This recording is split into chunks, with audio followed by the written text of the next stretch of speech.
Então, né, galerinha, é hoje, daqui a pouco, meio-dia, sorteio da pré-Libertadores.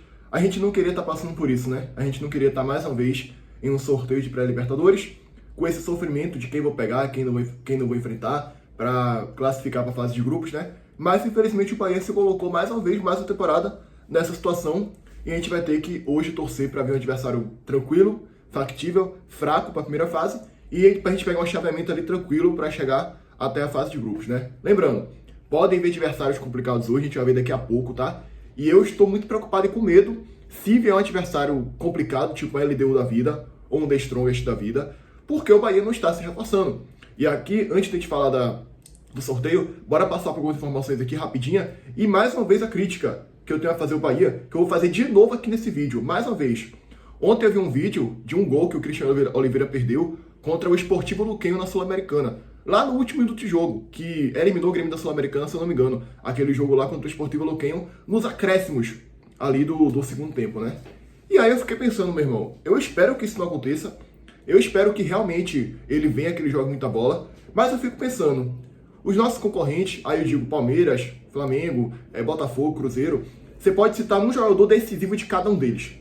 Tu pode citar. O Flamengo tem o Jorginho, que ontem fez um pênalti na final do Mundial. Um pênalti decisivo, que empatou o jogo. Se não fosse ele, não teria nem ido para prorrogação, não teria nem ido para os pênaltis. Jorginho, batedor de pênalti. Arrascaeta, Bruno Henrique. Então o Flamengo é um time que ele tem jogadores decisivos, mais do que um, inclusive. Não à toa, foi campeão da Libertadores e chegou na final do Mundial. Na final do Intercontinental, agora, com o Jorginho. Se fosse Kiko Oliveira ontem, vamos lá. Se fosse Kiko Oliveira ontem, batendo aquele pênalti, ele faria? É claro que não. Aí vamos lá, na Libertadores. Kiko Oliveira é um jogador decisivo? Qual jogador decisivo o Bahia tem para a Libertadores hoje? Para se classificar ali numa oitava de final, numa pré-Libertadores, numa fase de grupos? A gente não tem nenhum, galera. A gente não tem jogadores decisivos. O Bahia está parado no mercado da bola. Hoje é dia 18 de dezembro e o Bahia está com o mesmo time praticamente do ano passado. Nenhuma mudança, nada. Só algumas saídas. A saída de Santiago Arias, que vai ser reposta com o possante Fabiano Souza. Eu não consigo entender como é que você tira Arias, que é um jogador superior a Fabiano Souza, apesar da temporada ruim, para contratar Fabiano Souza. Aí depois fica, por que o Bahia foi eliminado? Por que o Bahia perdeu no detalhe? Porra, jogamos como nunca, perdemos como sempre. Ah, porque a gente nunca vai ganhar do eixo. É muito azar. Não é azar, meu amigo. É porque você não contrata jogadores decisivos para o seu elenco. Jogadores que decidem. A gente pode citar, Atlético Mineiro tem Hulk, Palmeiras tem Veiga, tem outros ali. Botafogo, não me vem na cabeça agora, mas tem um jogador decisivo ali também. Flamengo, Arrascaeta, Jorginho, Bruno Henrique. Aí tem lá Cruzeiro, Caio Jorge. Quem que a gente tem? E mais uma vez o Bahia está contratando jogadores que não vêm com esse status decisivo. Aí contrata jogadores com uma finalização péssima, aí chegando bem, pô, o Bahia perde muito gol. O Bahia perdeu um gol de cara que nos custou alguma coisa. Por que será? Isso já vem desde agora, desde a janela de transferências. A nossa temporada ela começa agora, no sorteio de hoje, nas contratações. Ela não começa ano que vem, ela começa agora. Entendeu? E aí vamos lá, né? O plano do Bahia para o ataque em 2026. Ponta esquerda, Sanabria e Puga. Ponta direita, Ademir e Cristian Oliveira. Centroavante, William José, mais um novo reforço. Juan Pablo trabalhando como um coringa, atuando nas 3 funções ofensivas. Vamos lá, né, velho? Sanabria e Puga, beleza, não contesto. É uma boa ponta esquerda. Ponta direita, Ademir e Cristian Oliveira. Porra, Ademir é um bom jogador. Mas será que com a Libertadores ele seria decisivo? Eu não sei. É um baita jogador, beleza. Mas eu contrataria um jogador para disputar a posição pesado com ele e pegar a titularidade. Um ponta de altíssimo nível, de altíssima qualidade. E não o Kiko Oliveira. A ideia é deixar Ademir titular e Kiko Oliveira de reserva, para ser reserva, eu acho que é um pouquinho menos pior. Porém, ainda assim, para ser reserva de Ademir, eu acho que falta qualidade nessa ponta direita. No ataque, William José, mais novo reforço. Quem vai ser esse novo reforço?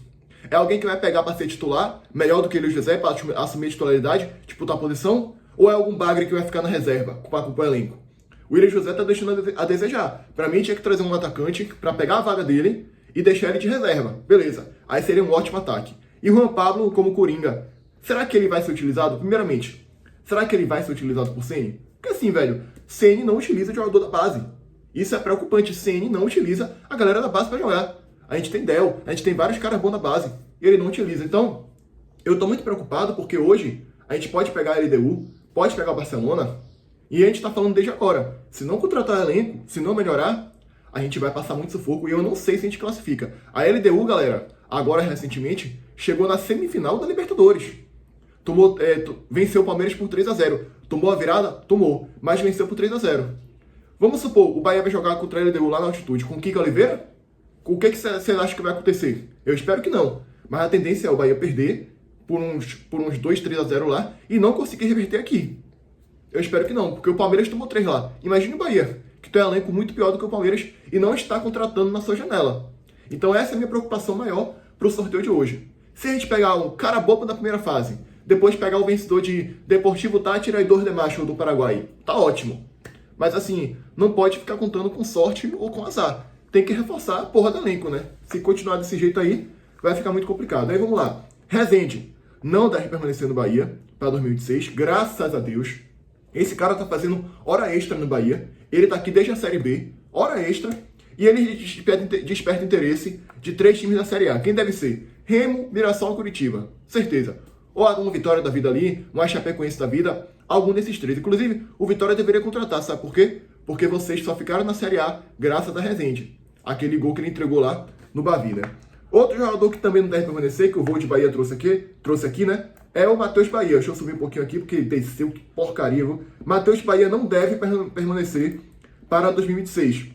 O jogador que volta de empréstimo também não deve ficar. E para mim, ambos já encerraram seu ciclo no Bahia. Matheus Bahia está sendo emprestado aí todo ano.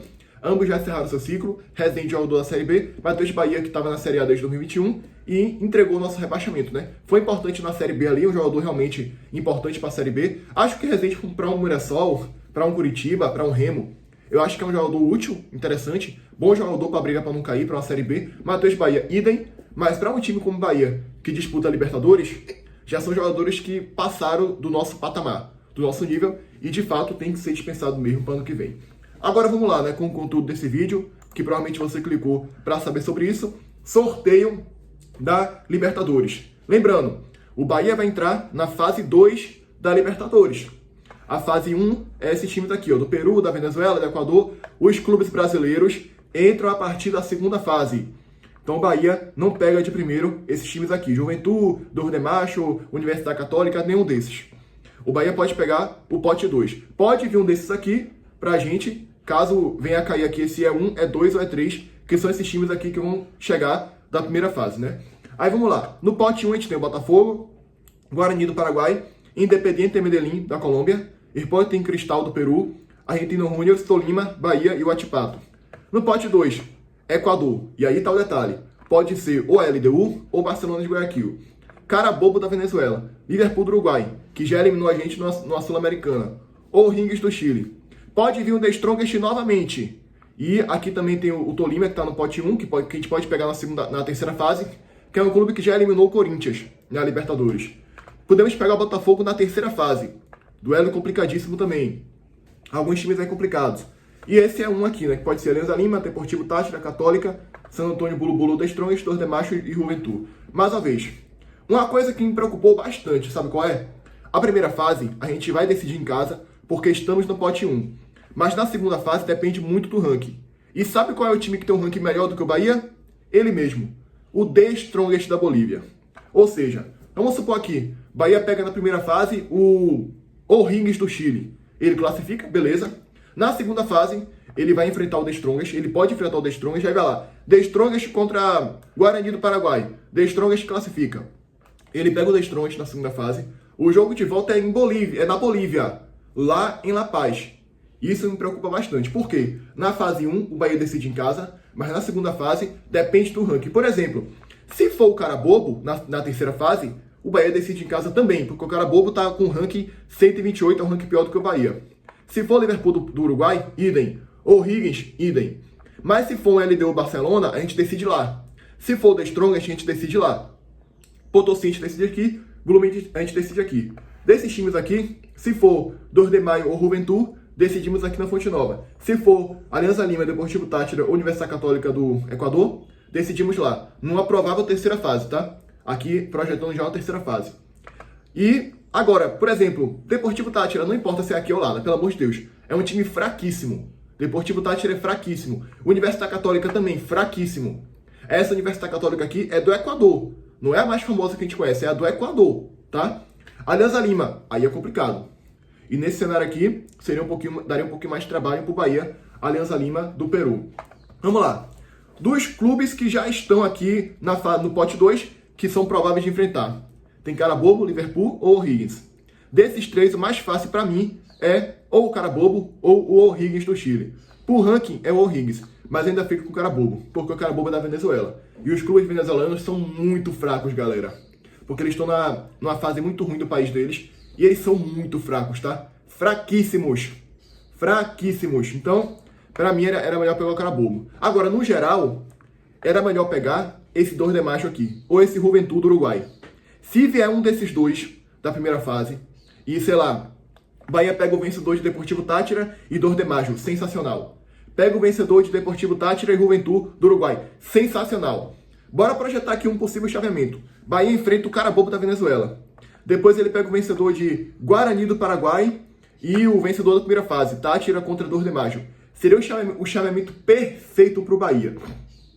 Perfeito, sem o que contestar. Melhor ainda, Bahia pega o Carabobo, depois ele pega o vencedor de Huachipato e Liverpool do Uruguai. Ou Huachipato e O'Higgins, que pode acontecer, né? Não pode. Não pode, perdão. Ou Huachipato e O'Higgins. Sensacional também. Seria um ótimo sorteio. Um ótimo chaveamento para o Bahia. E, velho, sinceramente, hoje, 18 de dezembro, a gente tem que torcer muito para que a gente pegue um Carabobo da vida e para que depois a gente pegue um adversário factível na próxima fase. Que o sorteio, que o chaveamento seja bonzinho com o Bahia. Porque hoje eu não tenho confiança nenhuma que a gente passa da LDU, que a gente passa de um Barcelona do Guayaquil, que a gente passa do Botafogo, de um Argentino Júnior. Até Argentino Júnior eu não tenho confiança. Então, velho, é isso, tá? É rezar muito, é torcer muito pra esse sorteio de hoje, para que venha um adversário factível. E quem eu quero pegar é o Carabobo. E depois que seja Juventud ou 2 de maio. Eu acho que, no geral, o mais tranquilo é o 2 de maio ou Juventud. Só que hoje o mais tranquilo é o Carabobo, do pote 2 aqui, que já está ali definido. Ou O'Higgins, né? Enfim, a gente deu sorte ainda que a gente ficou no pote 1. Graças a Deus, o Bahia fica aí no pote 1. Enfim, agora dá pra ver. Velho, é torcer muito.